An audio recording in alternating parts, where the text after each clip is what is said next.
Hey guys, Ryan here. In today's video, I'm going to be covering the Gallo 12 and why I think it's absolutely meta.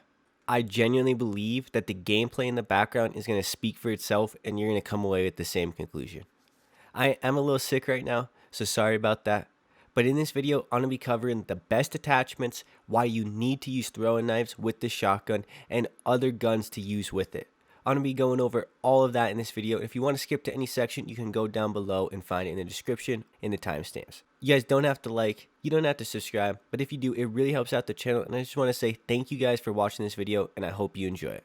So first things first, let's get into why I think it's so good, and then I'm going to get into the attachments after that. The main reason I think this gun is so good is just because of its absolute dominance within 0 to 15 meters. This thing will beat almost any gun up close, and you're going to win almost every engagement if you know how to play it right.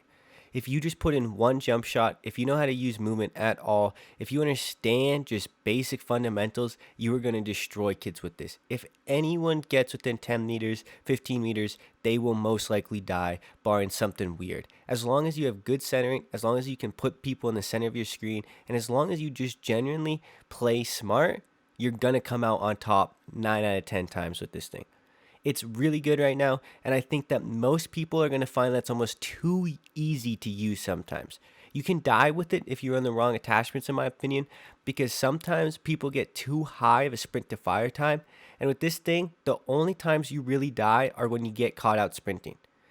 With the way I build it, I try and eliminate the sprint to fire time, and I'm going to get into that here in a second. But sprint to fire time is so important because that's about 200 milliseconds or so that's going to leave you just sitting there unable to shoot people. And that's why it's so key to not get caught sprinting. Genuinely, one of the biggest tips and biggest strengths of this gun is just don't get caught out sprinting. I know that sounds really easy, but it's a lot harder than that. The other thing is you're definitely going to want to pair it with an AR that is going to be really good at about 20 to 25 meters. So for that, I like the Cold War AK, the EM2, or the C58. Now, of course, you're not limited to those guns. Guns like the Stoner are also really good, and also things like the QBZ. But I'd really recommend the EM2 or Cold War AK if you're looking for the absolute best class. Now, the C58 is also good because there's a little more range than the other two guns I mentioned, but overall it's a little weaker in the mid-range, albeit still plenty strong, but that's why I prefer the EM2 or Cold War AK. Now, I'm going to get into the build of this gun because it's a little different from most people. I like to run the agency choke, like always, that's the last suppressor, but then I run the reinforced heavy barrel, the SOF Target Designator, then I run the marathon stock, which is the last one, and then the ammo attachment I use is the 12 round mag. Now, the reason why I use that build and I use the reinforced heavy barrel and the SOF Target Designator is because other people use attachments that negatively affect the damage range, the sprint to fire, or other overall stats that I really want to keep. I found that by using the marathon stock, which is the last stock, you maximize your sprint to fire time by also using the reinforced heavy barrel and by also using that SOF Target Designator. As I mentioned before, other attachments are going to cause you to have negative effects on certain stats that you really, really do not want. You really do not want to be hurting your sprint to fire time too much with a gun like this. Because if you do that, you're just going to be ruining your overall effectiveness and you're just going to be ruining your odds of winning almost any gunfight. If you really think you can just pre-aim and just be ready for every single person you fight, you're kind of kidding yourself. Not like that. It's just not really possible. It's not something that even the best players can do. And what's most likely going to happen is you're going to run into people, you're going to run into them, they're going to have dead silence, you're going to be caught off guard, and having that sprint to fire time be as low as possible is going to be absolutely vital. So now I want to move on to throwing knives because they're one of the most important things to use with the shotgun. Now, finishing people with the throwing knife is going to save you on bullets in your clip. That's going to allow you to kill more people, and it's going to be so important when dealing with more than 1 or 2 people. Oftentimes, if you're dealing with 3 people and you're using shotgun shells to finish people, you're not going to have enough bullets. You're going to have to reload. It's going to take too much time. It's not going to work. But if you use throwing knives to finish people that you get down, you're going to have more than enough bullets to handle 3 people, maybe even 4 if played right. The other good thing about the Gallo is you can reload just 1 or 2 shots. So if you play it right and you're reloading in between killing people, you can maximize the amount of shells and you can easily handle squads of 3, 4 people and even getting third-partied. Now, the throwing knife can be a little hard to use for some people, but with enough practice, it's really easy. You're going to find it's actually really satisfying finishing people with the throwing knife, and you're going to notice how much easier and better it is for you in the long run. Being able to have that extra time to reload, to plate, and to save bullets in your gun is massive. It's going to win you way more engagements than you think.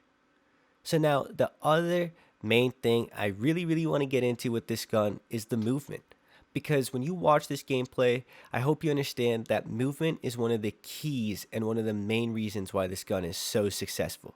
Because if you allow yourself, or you really put a lot of focus into your movement and you think a lot about it, that's what's going to make it so strong. Because you can primarily hip fire people, that's going to make your movement so much more effective. Because you don't have to aim down sight, because you're not limited by that. It's going to allow you to jump with more speed. It's going to allow you to use better movement, and it's going to be something really crucial to finding success with this gun. Of course, you don't have to necessarily have good movement to use it. Because of its strength, you can honestly, if you were a very reserved player, you can allow people to just push into you, and you just can aim down sight, and you can just destroy them. That is another reason this gun is so good. When you just have 1 plate or 2 plates, you're down in a fight, you just have 1 more person left, you can let them run right into you, and oftentimes you'll get the kill. The gun is insane. The damage it has is off the charts. It's one of my favorite guns in the game, and I'd recommend for almost anyone to use it. If you just watch this gameplay and some of the clips happening in the background, I don't know how you can not understand what I'm saying. And it's not just because of me. That's the whole point. A lot of it is because of the gun that I am using. Some of these situations, the only way I could possibly win them is if I was using this gun. There's going to be certain situations where obviously you can't win because they're going to be 20 meters out and you have a shotgun, and this gun's useless at those ranges essentially. But there's also going to be so many situations that the only way you could kill that many people, or you could kill that many people up close that quickly, is going to be if you're using this thing. It's easily part of the new close range meta, and if you aren't using it, you probably should be using it. Now, I do think it's going to get nerfed, and if you're someone who doesn't have it leveled up and you're interested in using another alternative, then the Jack 12 and the Origin are also really good right now, and can also be used in similar manner. But the main issue with those guns is they're just not as mobile, so you run into the issue where you just don't feel as quick as you do with the Gallo. They're still really good, so if you're a more conservative player or you're someone who likes to sit back, it's really good. Now, the Gallo, I can't stress this enough, its main strength is how quick you move with it and its overall damage that it provides with that mobility. There's a lot of other options that are really good in terms of damage, like the Jack 12, like the Origin, in terms of raw damage, but they are not as mobile. They don't offer the same exact feeling as this gun, and I do really think that this gun is inevitably going to get nerfed. I think it's going to have its time. It's really good right now. It's really disgusting in my opinion, but I do think inevitably you're going to see this gun get nerfed, because I do think it's a little broken right now, and I just don't think it should be allowed to be this strong. And maybe I'm wrong. Maybe it won't get nerfed, but I'm starting to see it more and more in my Warzone games, so I'm sure the word is out, and that's usually when Raven reacts. Hope you guys enjoy this video. If you do, you don't have to leave a like, you don't have to comment, you don't have to subscribe, you don't have to do anything. I just want to say thank you guys for watching. I do just want to say thank you to anyone who really watches these videos. Anyone who even clicks on it, anyone who comments, anyone who just has even stopped by, whatever. I just want to say thank you. I can't believe that you guys even watch this video, whether it's one person, whether it's 200, 1,000, 5,000, whatever. How many people watch the video? It doesn't really matter to me. The main thing is that there's even people that watch it and that they enjoy the content. The fact that there are people out there who do watch these videos, who do enjoy the content, means a lot to me. And I just want to say thank you guys. Thank you for giving me a reason to make these videos. And I just want to say I really appreciate it. I hope you guys have a good day. It's been Ryan. Peace.